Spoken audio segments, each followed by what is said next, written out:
దేవుడి దయ వల్ల గౌరవ కోర్టుల వారు బెయిల్ మంజూరు చేసి నన్ను విడుదల చేయటం,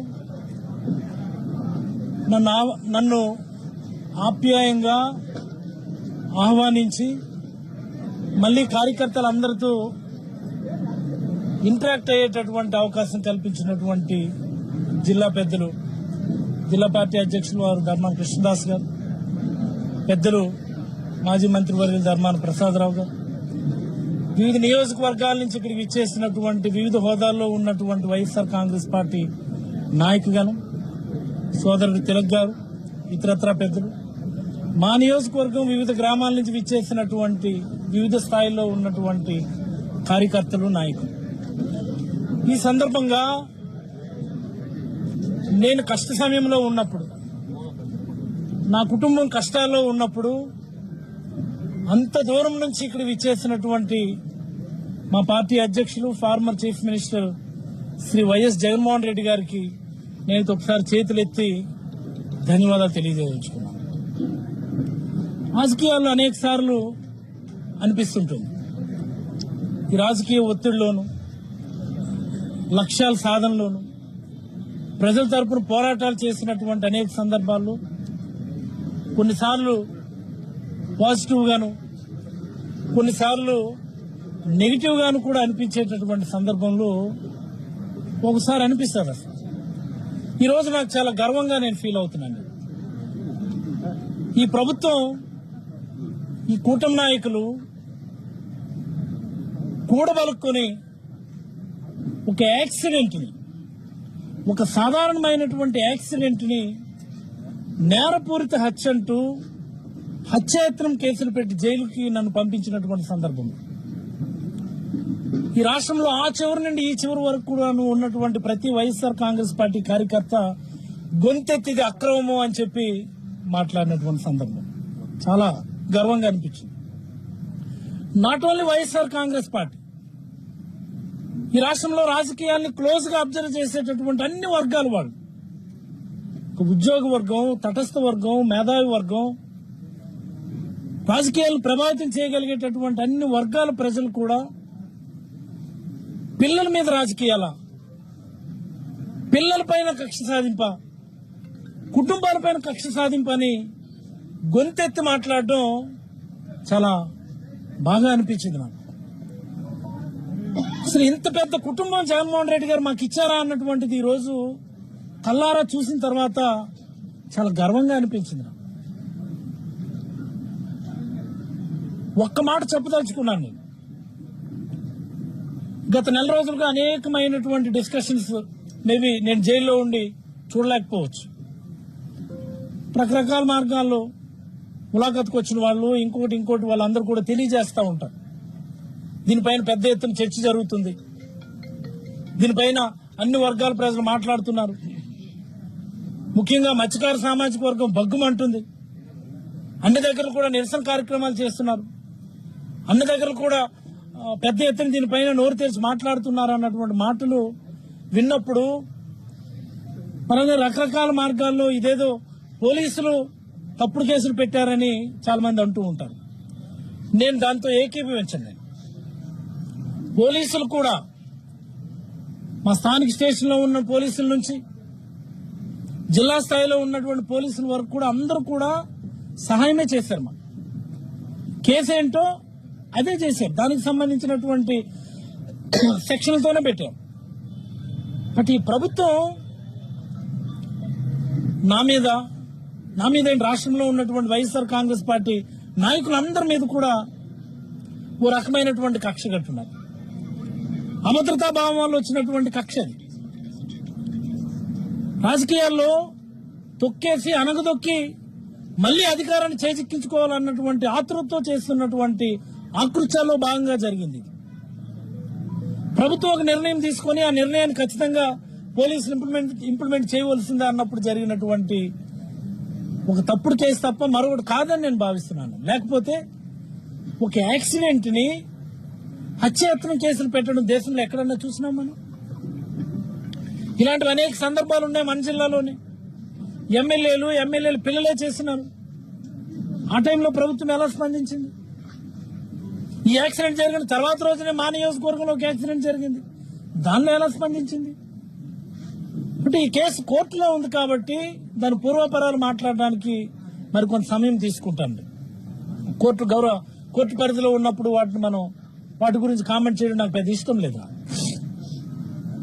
ఈ సందర్భంగా అంత దూరం నుంచి వచ్చి ఒక రోజంతా వెచ్చించి మా కుటుంబానికి, మా నియోజకవర్గంలో ఉన్న ప్రతి కార్యకర్తకి ధైర్యం చెప్పడానికి విచ్చేసినటువంటి మా నాయకుడు జగన్మోహన్ రెడ్డి గారికి నేనైతే ముందుగా మరొకసారి ధన్యవాదాలు తెలియజేస్తూ, ఆ రోజు జరిగినటువంటి పరిణామాలు నేను జైల్లో ఉన్నప్పుడు పేపర్లో చూస్తే నాకు అనిపించింది, నాకు ఇన్ని లక్షల మంది ఈ అన్యాయం పట్ల గొంతెత్తుతున్నారా? ఇన్ని లక్షల మంది ఈ అన్యాయం పట్ల కదిలి వచ్చారా? నన్ను జైల్లో పెట్టడం అన్నటువంటిది, అక్రమంగా జైలుకు పంపించడం అన్నటువంటిది, రాజకీయ కక్షతో నన్ను జైలుకు పంపించడం అన్నటువంటిది, ముఖ్యంగా నా కొడుకుని సైతం ముక్కుపచ్చలారన్నటువంటి రాజకీయాలతో సంబంధం లేదు కదా. నా మీద కక్ష తీర్చుకోవడం కోసమని నా కొడుకును కూడా బలి చేయటం అన్నటువంటి దాని మీద ఇన్ని లక్షల మంది అనంతపురం నుంచి ఇచ్చాపురం వరకు గొంతెత్తి నినందించడం అన్నటువంటిది నిజంగా నాకు చాలా గర్వంగా అనిపించింది. మొదట్లో ఒక భావన ఉండేది, నాకు జైల్లో పెట్టారే నాకు గాని నా కొడుకు గాని, నేనేం తప్పు చేశాను నేను అని ఓ రకమైనటువంటి చిన్న నిరాశాభావం ఉండేది.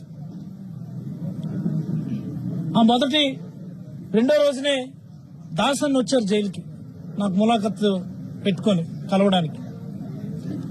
అదే సందర్భంగా ప్రసాద్ సార్ సందేశం కూడా నాకు చెప్పారు, నాకు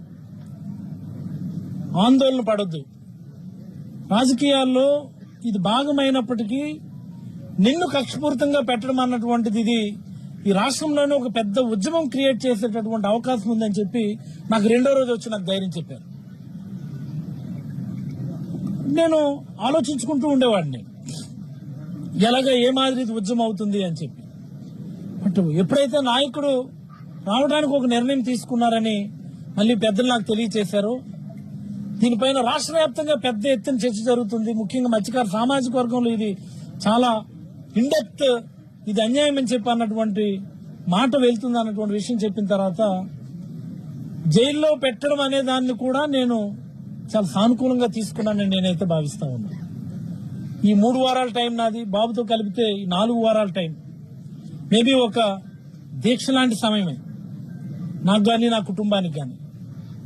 మరి ఈ సందర్భంలో నాకు ధైర్యం చెప్పి, నాకు వెన్ను తట్టి, నాకు అన్ని రకాలుగా సహకరించిన పార్టీలో ఉన్నటువంటి అందరికీ, ఒక చిన్న కార్యకర్త నుంచి రాష్ట్ర అధ్యక్షుడి వరకు, జిల్లా పెద్దల గురించి అయితే నేనైతే ఒకసారి ప్రత్యేకంగా చెప్పదలుచుకున్నాను.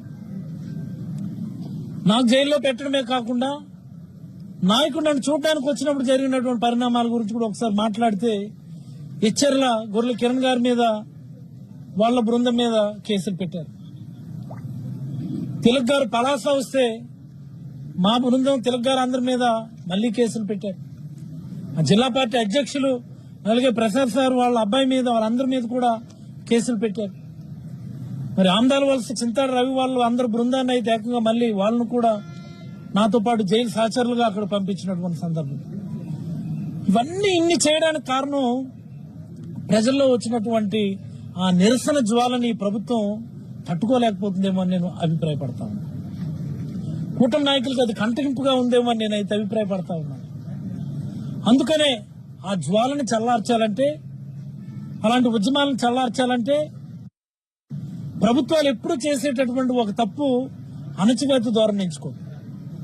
ఆ అణచివేత ధోరణి చంద్రబాబు గారికి ఉన్నటువంటి అపారమైనటువంటి అనుభవాన్ని ఉపయోగించి అణచివేత ధోరణి ఎంచుకొని ఇన్ని కేసులు పెట్టినారు. అది చాలదన్నట్టు ఏకంగా ఒక రాష్ట్ర ముఖ్యమంత్రి స్టేషన్ హౌస్ ఆఫీసర్లతో రివ్యూ తీసుకోవడం అన్నటువంటిది దేశ చరిత్రలో ఎక్కడ లేదు. అసలు దేశ చరిత్ర ఇది మొట్టమొదటిసారి స్టేషన్ హౌస్ ఆఫీసర్లతో, హెచ్ఓడీస్ అంటాం, హెచ్ఓడీలు కాదని, అట్లీస్ట్ లేదా జిల్లా ఆఫీసర్లు కాదని, ఒక ఎస్ఐ స్థాయి అధికారితో రాష్ట్ర ముఖ్యమంత్రి రివ్యూ పెట్టుకోవడం అన్నటువంటిది దేశ చరిత్రలో ఇది ప్రథమం. ఇది అంటే చంద్రబాబు గారు ఈ కూటమి నాయకులు ఎంచుకున్నటువంటి మార్గం ఏంటంటే మరింత అణచివేత దూరంలోకి మేము వెళ్తాము అని చెప్పి చాలా స్పష్టంగా మెసేజ్ ఇస్తా ఉన్నారు. చంద్రబాబు గారు గుర్తుపెట్టుకోవాల్సిన విషయం ఒకటే, ఎక్కడైతే అణచివేత తీవ్రమవుతుందో,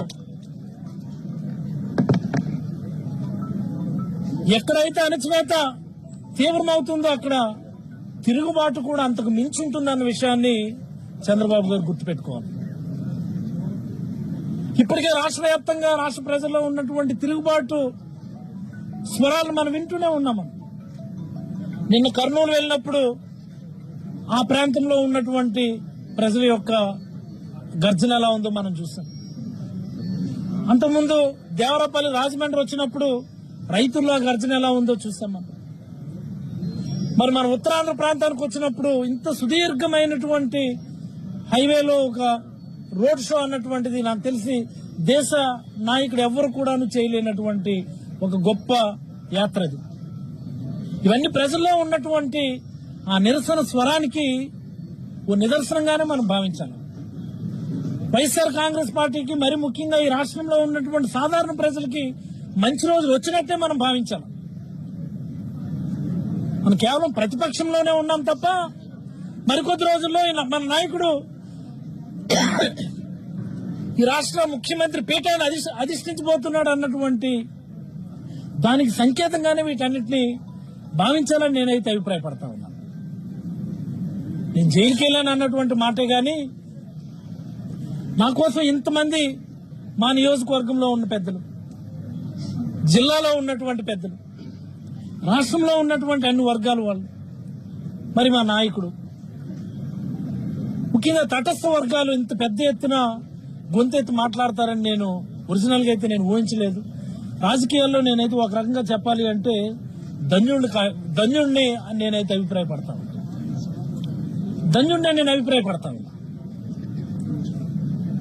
ఓ రకమైనటువంటిది ధన్యవాదాలు చెప్పడానికి నేను ఈ రోజు మీ ముందు కూర్చున్నానని నేనైతే అభిప్రాయపడతా ఉన్నాను. కష్ట సమయం అయినప్పటికీ సరే ఈ ప్రభుత్వం చేస్తున్నటువంటి దుశ్చర్యలకు, నిరంకుశ విధానాలకు ఇదొక నిదర్శనం. దీనిపైన ప్రజల్లో ఉన్నటువంటి నిరసన స్వరానికి ఇదొక ఎగ్జాంపులరీగా నిలబడిందని నేనైతే అభిప్రాయపడుతూ, నాకు ధైర్యం చెప్పి వెన్ను తట్టి నిలబడి ప్రోత్సహించి ధైర్యం చెప్పినటువంటి అందరికీ కూడా మరొక మారు చేతులు జోడించి ధన్యవాదాలు తెలియజేస్తూ, చివరిగా మీడియా మిత్రులు, మొదటి రోజు నుంచి కూడా వాస్తవాలను ప్రజల ముందు ఉంచడానికి మీడియా పీపుల్ చేసినటువంటి ఈ ప్రయత్నం నాకు మరింత శక్తిని, బలాన్ని ఇచ్చిందని నేనైతే అభిప్రాయపడుతూ సెలవు తీసుకుంటూ ఉన్నా. ధన్యవాదాలు.